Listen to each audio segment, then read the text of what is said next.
Hey everyone, welcome back to Daily Devotions. Pastor Steve here walking with you in God's Word. Psalm 119. And as we find ourselves, we're just taking two sections in these next videos to end out this Psalm 119. So we're in Psalm 119 verse 145 as we're in the section of Qoph and Resh.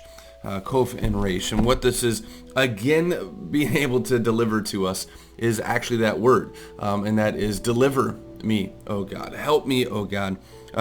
Answer me because of what I have been encountering within my life. Not just in my life, but apart from your way. And so deliver me. Deliver me. Take me from one spot and bring me to your spot, where you want me to be, where you need me to be, where you're going to actually continue to reside and give me your ways, your will in that kind of way. And so Qoph and Resh all center around this section, around the deliverance. It's a prayer. It's a prayer of the psalmist to God, once again, God being that subject, conversing with him, talking with him, and pleading with him, deliver me. It's going to ramp up all the way to the end here in these next two sections. So let us meditate upon Psalm 119, starting at verse 145. I call with all my heart, answer me, O Lord, and I will obey your decrees. I call out to you, save me, and I will keep your statutes. I rise before dawn and cry for help. I have put my hope in your word. My eyes stay open through the watches of the night, that I may meditate on your promises. Hear my voice in accordance with your love. Preserve my life, O Lord, according to your laws. Those who devise wicked schemes are near, but they are far from your law. Yet you are near, O Lord, and all your commands are true. Long ago I learned from your statutes that you established them to last forever. In the section of Resh, look upon my suffering and deliver me, for I have not forgotten your law. Defend my cause and redeem me. Preserve my life according to your promise. Salvation is far from the wicked, for they do not seek out your decrees. Your compassion is great, O Lord. Preserve my life according to your laws. Many are the foes who persecute me, but I have not turned from your statutes.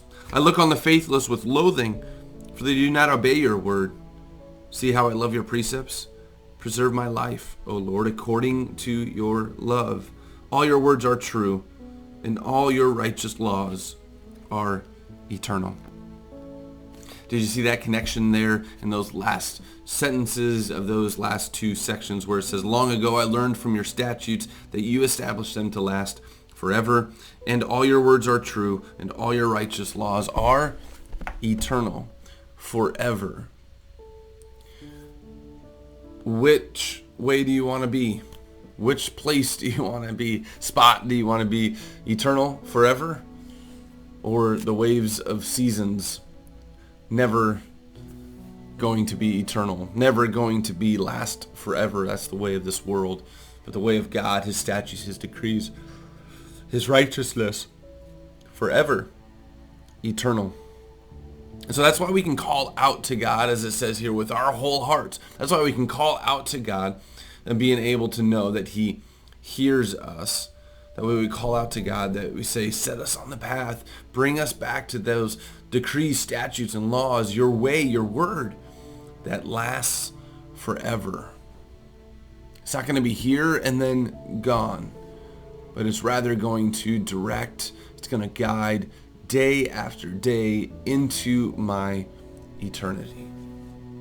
Nothing else in all of creation will do that.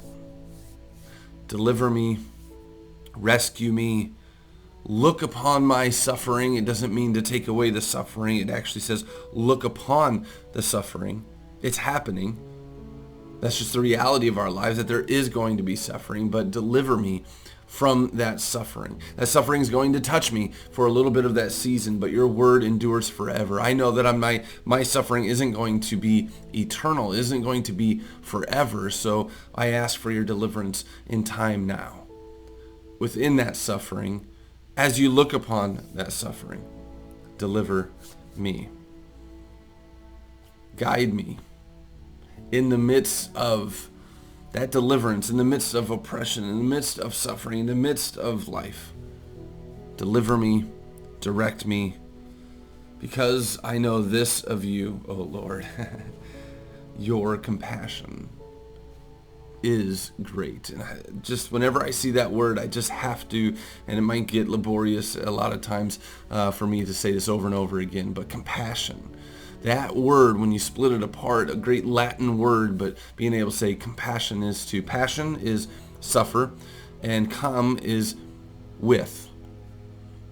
Great is your compassion, O Lord, meaning great is your suffering with us, O Lord. You don't just leave us and don't understand what we're walking through. No, you actually step down and suffer with us as you did when you sent your son, Jesus. You suffer. Great is your suffering with us, O Lord.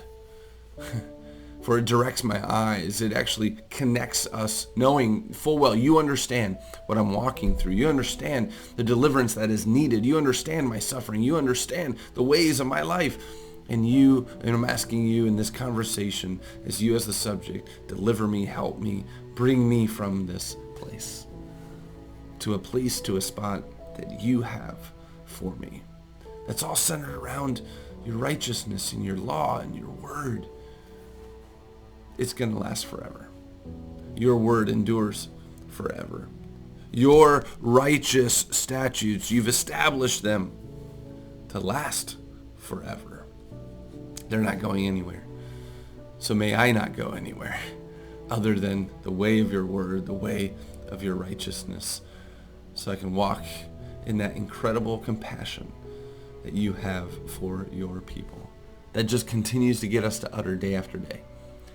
Thanks be to God. Have a blessed day.